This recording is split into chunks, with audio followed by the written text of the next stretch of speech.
Welcome to Time About the Movies, everybody. We have a lot to get to today. We've got 7 movies. The last 7 movies released in 2014 on Christmas weekend, December 25th. This is actually the 26th of the start of the weekend, I should say. So, like I said, we got a lot to get to here. I'm already wasting your time. So let's just jump into it with our first movie, the biggest of the new releases, which is, of course, Disney's adaptation of the Broadway musical Into the Woods. It's the story about a childless couple played by Emily Blunt and James Corden, who set out to end a curse placed on them by a vengeful witch played by Meryl Streep. And the characters are forced to experience the consequences of their actions. And there's characters from, Grimm's Brothers fairy tales like Little Red Riding Hood, where you have Johnny Depp as the big bad wolf. That's what they don't show you in that trailer there. Cinderella with Anna Kendrick and Chris Pine, Jack and the Beanstalk, Rapunzel. There's so many storylines going on in this movie, and this is directed by Rob Marshall, whose last couple of movies were not as good as his first one, Chicago, which was one of the best musicals I ever saw. And his last couple movies he did after, in between that and this, mixed bag all across the board. Memoirs of a Geisha was okay, nothing too spectacular. I really enjoyed 9, even though nobody else really did. That one kind of came and went. And then the last thing he did was Pirates of the Caribbean on Stranger Tides, which was not a very good movie. But this one is a nice return to form for him. It's a very solid film overall. It's a really good adaptation of the story. This is based, of course, on the Stephen Sondheim Broadway musical, featuring a lot of really good, talented actors in here, really doing a good job of adapting the story in general here. For one thing, Meryl Streep can actually sing in this version, unlike in this movie, unlike in Mamma Mia. This time she actually can sing, and she is very good in this movie. Emily Blunt's really good in here. James Corden is pretty good here. Keep in mind, this was back when James Corden wasn't seen as a pariah and actually did have a future. This was just before he took over the Late Late Show from Craig Ferguson. This was before we realized how obnoxious and annoying James Corden can really be, but he was actually really good in this movie. I thought Anna Kendrick overall was really good. Chris Pine's pretty good in here. Tracy Ullman has a nice role in here. Christine Baranski. Probably the weak link in here is Johnny Depp as the big bad wolf, but luckily he's not in there for too long overall. But it's interesting because we're going to get to another movie that features Cinderella in it, the live action remake of Cinderella, and I honestly thought that Anna Kendrick probably would have been more suited for that movie before that one came out, because I didn't think, this Lily James that they got in there. I don't know. I don't know too much about her overall. I wasn't really expecting anything to be that significant with her in that role, but truth be told, it was probably the best option for them to go this route with Anna Kendrick in this and Lily James in that one. Because as much as I love Anna Kendrick and I love her in this movie, Lily James really is the better live-action Cinderella that came out from Disney within the span of that year. That one, I'll touch on that one when we get to Cinderella in March. But nevertheless, Into the Woods is a really, really solid musical, a really good, well-made film. Very underrated one that came out to good reviews overall, was a big hit at the box office, has a great soundtrack overall, but it's kind of got pushed out to the side in the last couple of years, really. But it's a good movie. It's a really good movie. It's one I highly recommend checking out. So definitely check that one out. Let's go ahead and move on to one of the other big new releases this weekend, Angelina Jolie's directorial effort, Unbroken. We'll bring him home. Unbroken, rated PG-13, Christmas Day. So I said before that this was one of Angelina Jolie's first movies she directed, and that was not the case. She actually did a couple of other movies before this, A Place and Time, and then In the Land of Blood and Honey, which honestly I don't think I ever covered overall. I haven't seen it, so I can't really say it, but I thought I did. I don't know if I covered that on Time About the Movies in 2011 or not, but I'm assuming I didn't because I don't remember too much about it. But this is the one I do remember. You have Jack O'Connell, from most recently in Sinners, as Army Officer Louis Zamperini, an American Olympian, and Miyava as Imperial Japanese Army Corporal Mutsuhiro Watanabe. Zamperini survives in a raft for 47 days and as his bombers is ditched in the ocean during the Second World War before being captured by the Japanese and being sent to a series of prisoner of war camps. And this is a story about how he survived this all across the way. And, this is based off the book of the same name. And it was mostly polarizing when it came out. It didn't get the best reviews overall. But the performances overall were really well received, as well as cinematography by Roger Deakins. But then again, it's Roger Deakins. The guy can really do no wrong. This is a good movie. It's not a great movie overall. I actually remember seeing this on a blind buy because I found this steelbook at a, I can't remember if it was Best Buy or Target. I saw it. I heard. I saw the steelbook. Thought I'd check it out. I mean, see what Angelina can do. Angelina can do as a director, and she does a pretty good job overall. You have a script written by the Coen brothers, Richard LaGravenese, and William Nicholson. I think that part of is kind of the problem with this. You have all these different minds coming together on this one script. And, you know, the Coen brothers have a unique way of writing their films in general. Richard LaGravenese has a way of writing his films, and so does Nicholson. So I think really putting these minds together really kind of hurt the film in the long run. But like I said, the performances I think really do carry the load overall. Jack O'Connell in one of his early film roles that people saw him in. You know, Domhnall Gleeson from Game of Thrones in here is pretty good. Garrett Hedlund, Miyava's pretty good in here playing the Japanese, Japanese corporal. But I think another reason why the film kind of got overlooked was because there was a much bigger war film that came out this year that we're going to touch on in just a little bit here. But as this movie goes, it's alright. It's nothing too amazing, nothing too spectacular, but it did show possibilities of what Angelina Jolie can do as a director overall, which were then botched over with the next movie she'd do, which probably ended her relationship with Brad Pitt. But we'll get to that in 2015 with By the Sea. But as far as this movie goes, good movie, not a great movie, so take that for what it is. So let's go ahead and move on to our next movie, probably the most forgettable of the movies on this show, Mark Wahlberg as the Gambler. What's your plan, Jim? Rated R. So this is, of course, a remake of the 1974 James Toback movie written by him and featuring James Caan coming off of The Godfather. And it was a showcase for Caan's potential as a leading actor, which did turn out to work very well. And the direction by Carol Reese was pretty good. Also featured Paul Sorvino, Lauren Hutton. It was a pretty good movie overall. And I saw this for the first time when I found the double feature set of this and the remake in a Walmart, because they had these original and remakes collections come out. Like you had one with the Out of Towners films, and then you had one with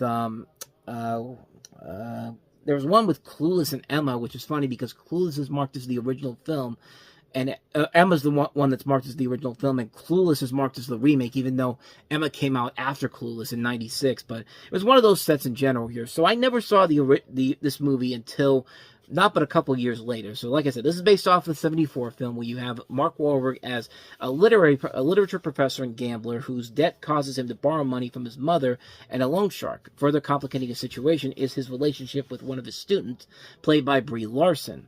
Will Bennett risk his life for a second chance? I mean, I hope he does, because what they're doing here is not really all that amazing. In fact, this actually is kind of a lame remake to the original Gambler movie. You also have a cast that includes, as you see there, John Goodman, Michael K. Williams, Jessica Lange. This was actually one of the last thing George Kennedy was in before he died.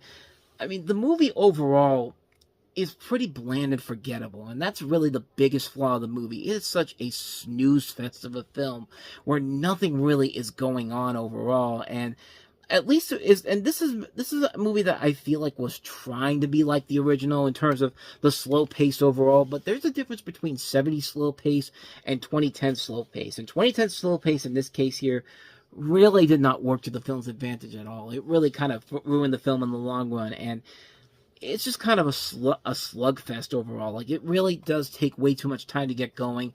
And by the time it really does get going, it's just kind of like, okay, it's over.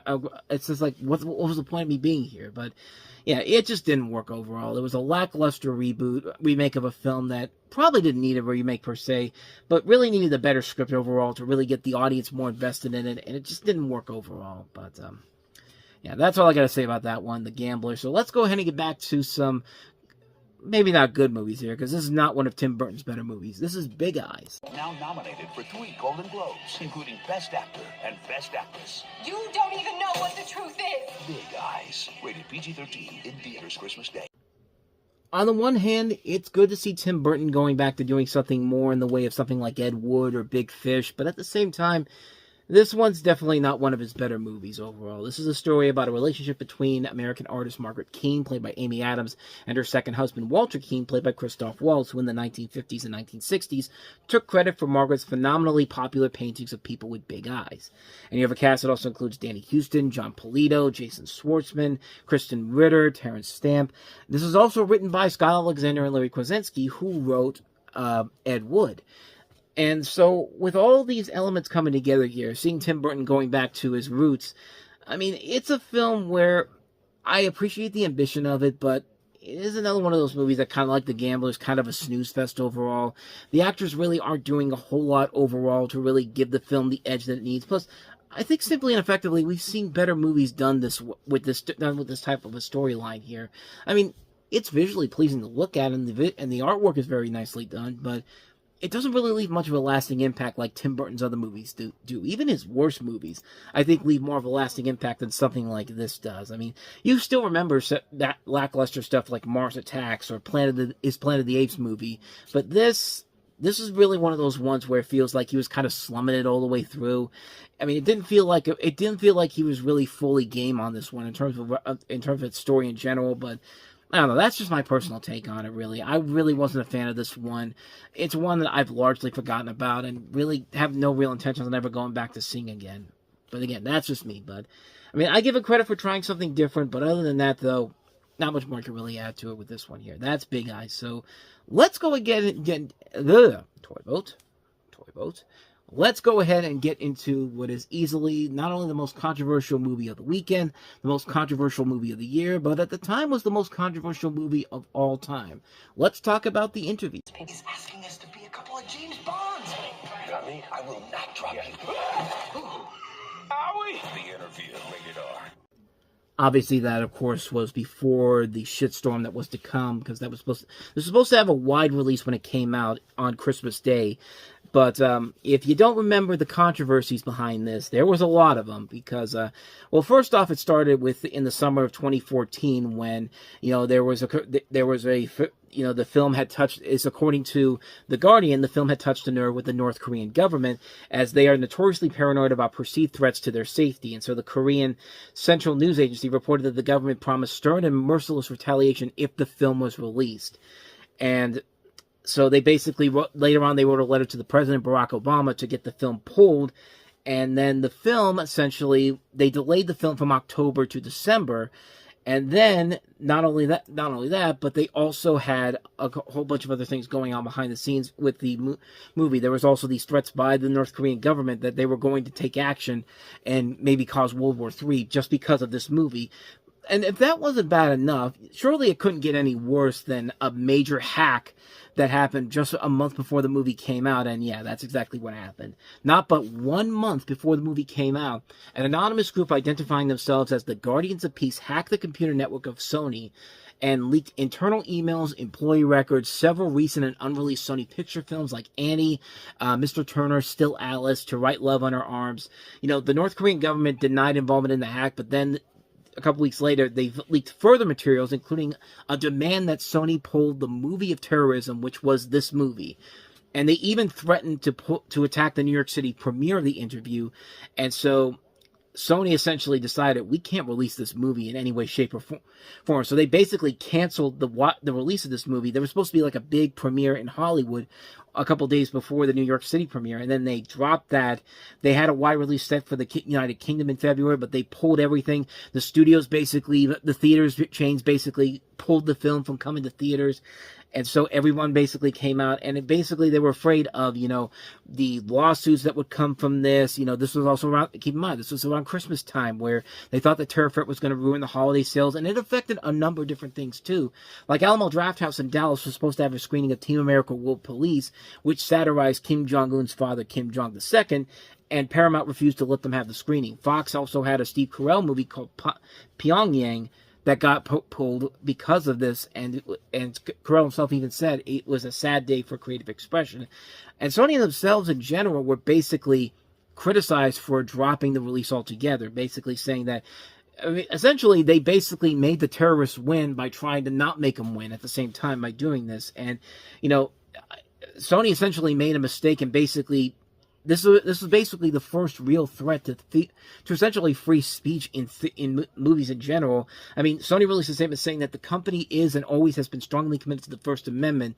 Free expression should never be suppressed by threats and extortion. Even the President Obama came out and said that it was a mistake to do this. They can't have a society in which some dictator in some place can start imposing censorship in the United States. I wish they'd spoken to me first. I would have told them, do not get in the pattern in which you are intimidated. which is really funny because look at what has happened 12 years later. It's literally the same thing, and yet nobody has taken this as seriously back then as they are right now. But that's a whole other thing altogether. So they did eventually release the film. They did release it on Christmas Day for a much smaller audience. It was released in like 1,100 theaters, and actually 300 theaters. Excuse me. I thought it was much more than that. Maybe I'm misreading it here, but they did release it in 300 independent art house theaters, and then they also released it on streaming too. This was one of the first movies that was released straight to streaming, because they've tried to do this several times in the past. There were several movies that we touched on. Tower Heist is one of those examples where they were going to release the movie both in theaters and on VOD, but theater chains got pissed off at them doing that, so essentially Tower Heist became a straightforward theatrical release. So they released this on Google, on YouTube, and also on Xbox Video. So you're telling me that Sony went to their direct competitors instead of their own video service and said, "Hey, Xbox, buddy of ours, we know that you're in direct competition with us, but hey, we've got this amazing movie called The Interview. So you go ahead and release it, and when the Korean government comes at you a couple weeks from now and talks about this, we won't say anything because it's not our movie anymore; it's yours." But they even put this online for people to see, and it was downloaded via torrents for like 1.5 million times in just 2 days overall. And, this movie really had a lot of things going on behind the scenes, more than we can even talk about on here. But the film did eventually get released on home video for the audiences that didn't get to see the movie in theaters. It came out not but 2 months later, and I did see it back then. I actually did see it online when I bought the movie online, and I can honestly tell you that the thing about this movie is that the controversy may have been huge, but this movie really wasn't worth the controversy. Let's actually talk about The Interview. The story of this movie is that you have James Franco as Dave Skylark with his producer Aaron Rappaport, played by Seth Rogen, who run the popular celebrity tabloid talk show Skylark Tonight. When they discover that North Korean director Kim Jong-un, played by Randall Park, is a fan of the show, they land an interview with him in an attempt to legalize themselves as journalists. As Dave and Aaron prepare to travel to Pyongyang, their plans change when the CIA recruits them, perhaps the two least qualified men imaginable, to assassinate Kim Jong-un. So, we've talked about the controversy behind this. Is this a good movie? Yes, but no. It's not a movie that's on a caliber of the best movies of the year, or not even as funny as something like the much more clever Team America World Police was, but it's still essentially a good movie. It does boast a lot of really good laughs that start with Eminem's interview at the beginning. I think that's really the peak of where it all is. But then, after that, you get a good laugh every 3 to 5 minutes. And I did laugh a lot during this movie. I do think it is a competently made movie. I think Rogen and Franco work off each other very well. They do deliver a lot of the film's best comedic set pieces.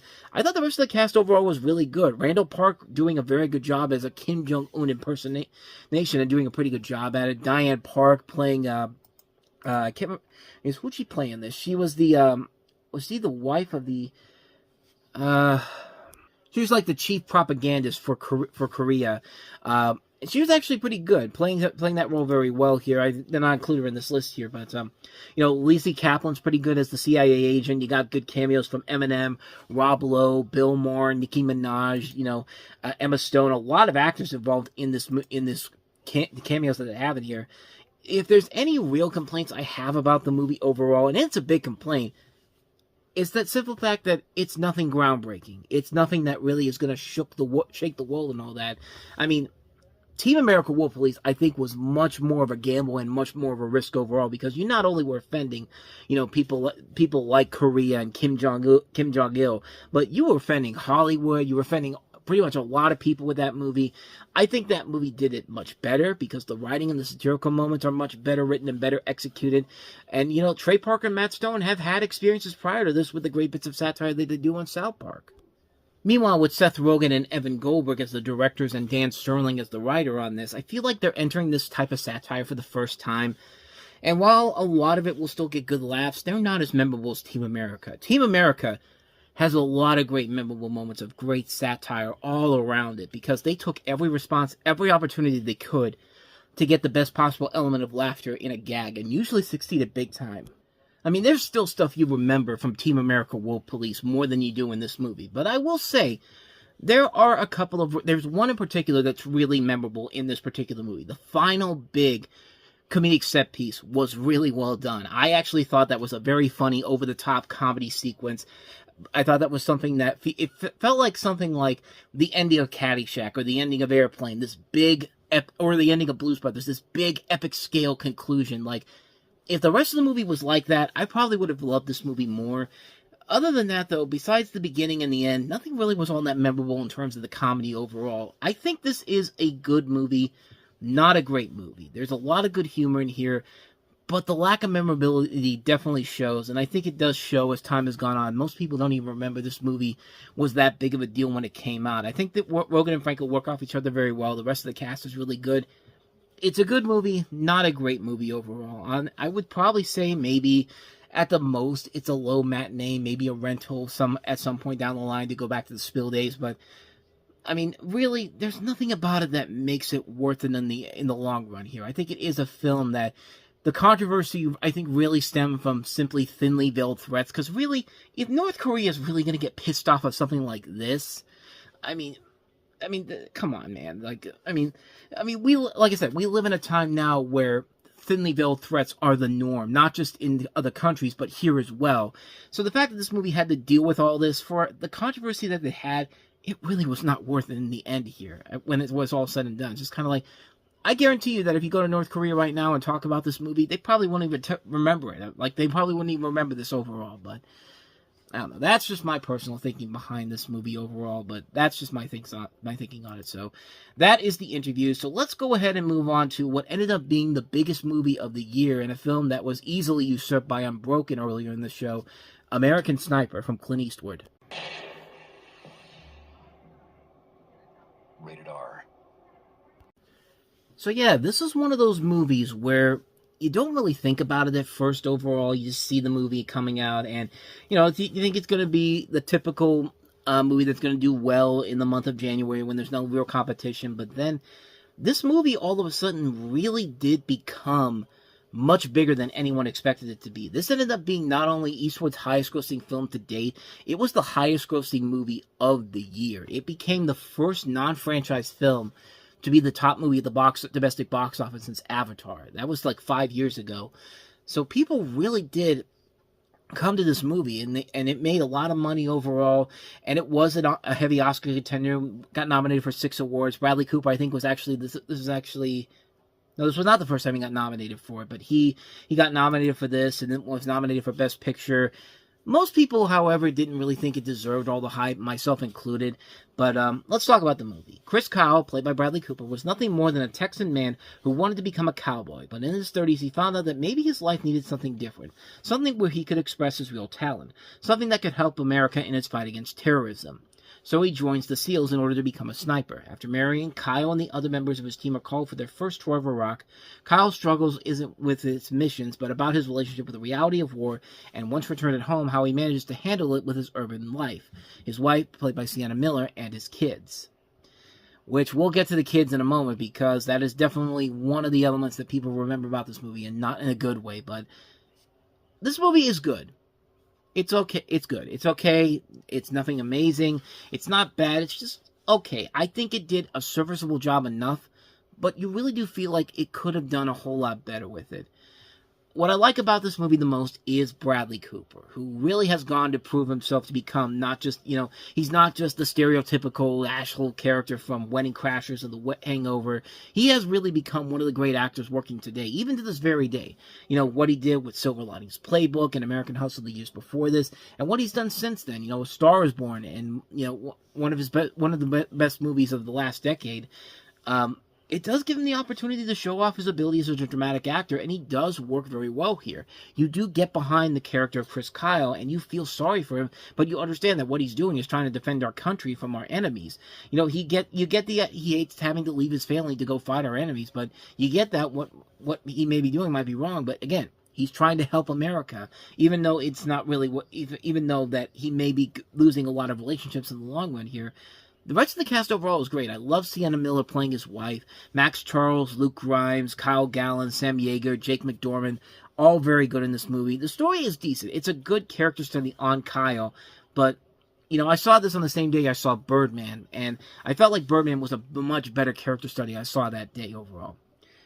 Which leads into the flaws of the movie. One of the biggest ones is that the baby. There's an infamous scene, of course, where there's a baby, and it looks incredibly fake, and you can definitely tell it looked fake overall, and it was really something where it was just like, Clint Eastwood really looked at this and said, no, this is good overall. In fact, when this scene actually played in a media screening of it, there were a lot of people who laughed out loud at how bad it was. And even one of the critics for this, from Fandango, said, the reason why American Sniper is not going to win is because of the plastic baby. Like, there are people who have since criticized that. Even the writers basically said, hate to ruin the fun, but real baby number 1 showed up with a fever. Real baby number 2 was a no-show. And then he does the Clint Eastwood voice going like, give me the doll, kid. Like, I mean, yeah, it's definitely something where it's just like, yeah, that is definitely something where that's definitely something that probably hurt the movie in the long run. But also, there was a lot of historical inaccuracies in here. Specifically, in the film, Kyle decides to join the Navy after watching the U.S. Embassy bombings in 1998, but according to reality, that did not contribute to his decision. So kind of like with his other movie, Jersey Boys, they're kind of moving things around where the story overall doesn't make a whole lot of sense, but it doesn't feel like real life overall, but it helps to move the story along, I guess. The biggest problem overall with it is kind of the simple fact that it's an Oscar bait movie. It's the definition of an Oscar bait film. Like, it wants to win Oscars so much that they're throwing in all the Oscar cliches in here, but it doesn't overshadow what the film was trying to accomplish overall. I mean, it doesn't just throw in cliches like The Imitation Game did, a movie we looked at earlier this season. And like I said, it's a good movie that did what it needed to do. It set out what it was supposed to accomplish. It brought to life the story of Chris Kyle. It's a good war movie for this generation and talks about the unfortunate casualties of war, not just on the battlefield, but also in real life. And I'll give it the credit where credit is due. I think it is definitely a good Clint Eastwood movie, but I think he's made a whole lot better movies. I actually like Jersey Boys more than I like this movie. That should tell you something right there, but I think what holds it together is Bradley Cooper as Chris Kyle. I think it's the one thing that gives it the edge it needs. It's a good movie. I don't think it's one of the best movies of the year. It's just a good film. It's a film that you watch it, you do get what you hope to get from it, and I think it does entertain enough to recommend it as a film that should be seen. So with all that said, let's go ahead and move on to one of my favorite movies of the year. If this isn't my favorite movie of the year, it was probably second to the Lego Movie, and that is the last film of the year, Selma. Alabama, it's gonna be open season. What happens when a man stands up, says enough is enough? This is, of course, the story of the tumultuous 3-month period in 1965 where Dr. Martin Luther King Jr., played by David Oyelowo, led a dangerous campaign to secure equal voting rights in the face of violent opposition. The epic march from Selma to Montgomery culminated in President Lyndon B. Johnson signing the Voting Rights Act of 1965, one of the most significant victories for the civil rights movement. Director Ava DuVernay's Selma tells the story of how the revered leader and visionary Dr. Martin Luther King Jr. and his brothers and sisters in the movement that prompted change that forever altered history. And this movie was well received when it came out. It was a highly acclaimed film, near perfect 100% on Rotten Tomatoes until 2 negative reviews dropped it back down because we can't have nice things in this world. I mean, this is a movie that usually would be passed over by the general public because of how overrated it could be. And I could honestly say that it's actually as good as it made it out to be. This is a movie where this is high up there with one of my favorite movies of the year. This is my second favorite film of the year, now I do remember, because the Lego Movie is at the number 1 spot. I mean, this movie, everything about it works to a T. David Oyelowo as Martin Luther King Jr. gives easily one of the best performances of the year. He not only captures the spirit and the mannerisms of Dr. King, but he creates this great performance that shows off Oyelowo's potential as a leading actor, and I thought he was absolutely terrific in this. You know, he was in Rise of the Planet of the Apes, The Help, The Last King of Scotland, The Paperboy, Lincoln, Jack Reacher, The Butler, this year's Interstellar, and A Most Violent Year. But this is the first movie that really did show off his capabilities as a leading actor, and he knocks it out of the park.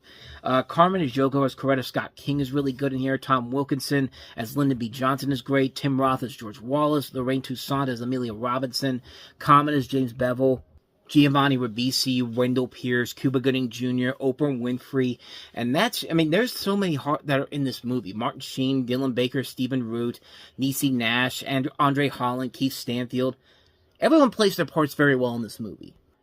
I also like the fact that it wasn't just a straight-up biopic about Martin Luther King Jr., and they didn't feel the need to tell us everything that we didn't already know about him. The story and the way the film represents 1960s Alabama is really good. The shots in this movie are incredible. The best shot of the whole movie, when that second march takes place, and they're on the bridge thinking that they're going to get stopped again by the police, but then the police disperses to the side, and King gets down on his knees and prays, and everyone in the march does too. And they have this look that something is up, and he starts going back the other way. I think that shot is so great, and it manages to give us the same sense that King had, that something about this does not add up whatsoever. And it's not like they're telling you about this to your face. Like, it's a shot that has the sense and the roar in the air. Something bad is about to happen if they move forward again. And I love the fact that the film isn't stupid enough to just tell you straight out what's going on. You have to look at this and realize that, yeah, something doesn't smell right in Denmark here. Which brings me into what else I really liked about the movie, and that's the direction. Ava DuVernay proves her great ability as a director with this film, showing that she's not afraid to go for this unique directing style. And I think her direction overall was something that should have been rewarded. I mean, this movie did get a Best Picture nomination. It got a Best Original Song Oscar, but it should have gotten much more than that. She should have gotten an Oscar nomination for this, because this is really something that she really put a lot of effort into it. And sadly, she did not get the recognition she deserved for this. And, you know, kind of like with American Sniper, there are a lot of historical inaccuracies about this, mostly about how Lyndon Johnson was portrayed. And while I'll admit that they may have made Johnson a little too harsh, my thought is that, you know, again, most biographical dramas are mostly not accurate whatsoever. The reason why there has to be this disclaimer of this is a dramatization inspired by actual events and some things have been changed for dramatic purposes is because we know they're going to change a lot of things, and so that they can be more invested in what's going on. It helps to move the story along. I mean, Argo's ending never happened in real life, and nobody ever put it against that film because of that. So why make a big deal here about this movie? I really do think that this movie was one of the best movies of the year. Second best movie of the year. I keep saying one of. It's very high up there with the best films of the year. Casting is perfect. Story is brought well to the screen. The acting is great. The dramatic parts are great. The film is just pitch perfect. It delivers on everything it promises. It's not afraid to take chances. It's a story that I think a lot of people can get behind. And it really was a film that probably should have won Best Picture that year at the Oscars. And it really should have gotten a lot more attention than it did. I mean, this movie was so well done. It's very rare where, you know, you have a movie that's so universally hailed, and it just works on so many, and it just works just as well as they expect it to be. I mean, this movie definitely deserves to be seen. If you have not seen Selma, definitely check out Selma. It is one of the best movies of the year. It's a film that's definitely worth checking out, and that's a perfect way to end this year of 2014 in movies. And thus, with all that said, that wraps up 2014 on Time About the Movies. The countdown now is 7. 7 more years left to go on the show. We begin 2015 on the next episode with a couple of new releases. The Woman in Black 2, Angel of Death, and the aforementioned A Most Violent Year featuring David Oyelowo. But also we have our 2014 leftovers. Not many memorable ones here, but ones worth talking about, such as They Came Together, Happy Christmas with Anna Kendrick and Melanie Linsky, Life After Beth starring Aubrey Plaza, Leprechaun Origins, The Guest with Dan Stevens, A Merry Friggin' Christmas, one of Robin Williams' last movies, and a couple of DC films, Justice League War, Son of Batman, Batman Assault on Arkham, Beethoven's Treasure Tale, another Beethoven movie, and Jingle All the Way 2 with Larry the Cable Guy. Because why the hell not? We'll cover all those movies coming up tomorrow on the show, so stay tuned for that. But with all that said, though, thank you so much for watching this. I hope you enjoyed it. If you did, please go ahead and do me the honors of hitting that like button, that subscribe button, and that notification button. Also, don't forget to check out our playlist, and don't forget to check out the previous episode we did. So with all that said, whether it's in the past, the present, or the future, I will see you at the movies. Take care.